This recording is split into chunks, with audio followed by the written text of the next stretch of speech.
ಅಸಂವಿಧಾನಿಕ ಪದವನ್ನ ಸಿಟಿ ರವಿ ಬಳಕೆ ಮಾಡಿದ್ರು ಅಂತ ಹೇಳಿ ಲಕ್ಷ್ಮೀ ಹೆಬ್ಬಾಳ್ಕರ್ ಸಮರವನ್ನ ಸಾರಿದ್ದಾರೆ. ಇದೀಗ ಯಾವುದೇ ಕಾರಣಕ್ಕೂ ಸಿಟಿ ರವಿ ಅವರನ್ನ ಕ್ಷಮಿಸ್ತಕ್ಕಂಥ ಮಾತೇ ಇಲ್ಲ. ಆ ವ್ಯಕ್ತಿಗೆ ಶಿಕ್ಷೆ ಆಗೋವರೆಗೂ ಆದರೂ ಸರಿ ನಾನು ಬಿಡಲ್ಲ ಅಂತ ಹೇಳಿ ಲಕ್ಷ್ಮೀ ಹೆಬ್ಬಾಳ್ಕರ್ ಮಾತಾಡಿದ್ದಾರೆ. ಸಿಟಿ ರವಿಯನ್ನ ಒಂದೇ ಒಂದು ಕಾರಣಕ್ಕೂ ಕೂಡ ನನಗೆ ಕ್ಷಮಿಸುವಂತಹ ಪ್ರಮೇಯವೇ ಇಲ್ಲ.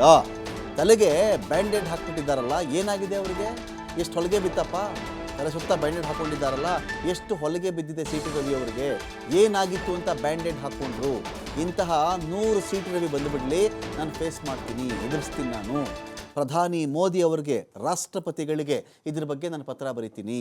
ಅವಕಾಶ ಸಿಕ್ಕರೆ ಪ್ರಧಾನಿ ಮೋದಿ ಅವರನ್ನು ಕೂಡ ಭೇಟಿ ಆಗ್ತೀನಿ. ನಾನು ಸುಮ್ಮನೆ ಮನೆಯಲ್ಲಿ ಕೂರ್ತಕ್ಕಂಥ ಹೆಣ್ಣು ಮಗಳು ನಾನು ಅಲ್ಲವೇ ಅಲ್ಲ.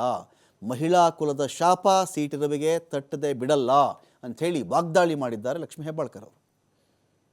ಮತ್ತೆ ನಾನು ಸಭಾಪತಿಯವರಿಗೆ ಮನವಿಯನ್ನು ಕೊಡ್ತೀನಿ. ಯಾಕಂತಂದರೆ ಅವರು ತಮ್ಮ ಮಾಧ್ಯಮದಲ್ಲಿ ನೋಡಿದ್ದೀನಿ, ಅವ್ರು ಹೇಳಿದ್ದಾರೆ, ಇವತ್ತು ಬೆಳಗ್ಗೆ ಹೇಳಿದ್ದಾರೆ, ನಿನ್ನೆ ಹೇಳಿದ್ದಾರೆ, ನಮ್ಮ ಸದನದಲ್ಲಿ ನಮ್ಮ ಏನು ರೆಕಾರ್ಡಿಂಗ್ ಇದಿರುತ್ತೆ ಅದು ಮ್ಯೂಟ್ ಆಗಿತ್ತು, ನನಗೆ ಬರಲಿಲ್ಲ, ಆದರೆ ಮಾಧ್ಯಮದಲ್ಲಿ ಇದೆ ಅಂತ ಹೇಳಿದ್ದಾರೆ. ನನ್ನ ಹತ್ರ ಕೂಡ ಸಾಕ್ಷಿ ಇದೆ, ನಾನು ಕೂಡ ಸಾಕ್ಷಿಯನ್ನು ರಿಲೀಸ್ ಮಾಡ್ತೀನಿ.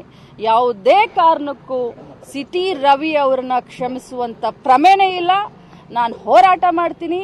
ಇಡೀ ಮಹಿಳಾ ಕುಲಕ್ಕೆ ಏನು ಅವರು ಇವತ್ತು ಅನ್ಯಾಯ ಮಾಡಿದ್ದಾರೆ, ಈ ಪದವನ್ನು ಬಳಸಿದ್ದಾರೆ, ಅವರಿಗೆ ಶಿಕ್ಷೆ ಆಗುವವರೆಗೂ ಈ ಲಕ್ಷ್ಮೀ ಹೆಬ್ಬಾಳ್ಕರ್ ಸುಮ್ಮನೆ ಕೂರೋದಿಲ್ಲ ಅಂತ ಹೇಳಲಿಕ್ಕೆ ಬಯಸ್ತೇನೆ. ಕಾನೂನು ಹೋರಾಟ ಮುಂದುವರಿಸ್ತೀನಿ. ಮಾನ್ಯ ಪ್ರಧಾನಮಂತ್ರಿಗಳಾದಂಥ ನರೇಂದ್ರ ಮೋದಿ ಅವರನ್ನ ಕೇಳ್ತೀನಿ, ಮಾನ್ಯ ನಮ್ಮ ರಾಷ್ಟ್ರಪತಿಗಳಾದಂಥ ಅವರಿಗೆ ನಾನು ಪತ್ರ ಬರಿತೀನಿ. ನನಗೆ ಅವಕಾಶ ಸಿಕ್ಕರೆ ಈ ದೇಶದ ಪ್ರಧಾನಮಂತ್ರಿಗಳನ್ನ ಭೇಟಿಯಾಗಿ ನನಗೆ ಆದಂಥ ಅನ್ಯಾಯವನ್ನು ವಿವರಿಸ್ತೀನಿ. ಎಲ್ಲದಕ್ಕಿಂತ ಮೊದಲು ನಾನೊಬ್ಬ ಮಹಿಳೆ, ಈ ರಾಜ್ಯದ ಈ ಚೆನ್ನಮ್ಮನಾಡಿನ ಒಬ್ಬ ಮಹಿಳೆ. ನನ್ನ ಸ್ವಾಭಿಮಾನಕ್ಕೆ ಪೆಟ್ಟು ಕೂತಿದೆ. ನಾನು ಸುಮ್ಮನೆ ಕೊಡುವಂಥ ಪ್ರಶ್ನೆನೇ ಇಲ್ಲ. ಇದು ನನ್ನೊಬ್ಬಳ ಪ್ರಶ್ನೆ ಅಲ್ಲ, ಇಡೀ ದೇಶದ ಹೆಣ್ಮಕ್ಕಳ ಪ್ರಶ್ನೆ. ಯಾಕಂತಂದ್ರೆ ರಾಜಕಾರಣದಲ್ಲಿ ನಮ್ಮನ್ನ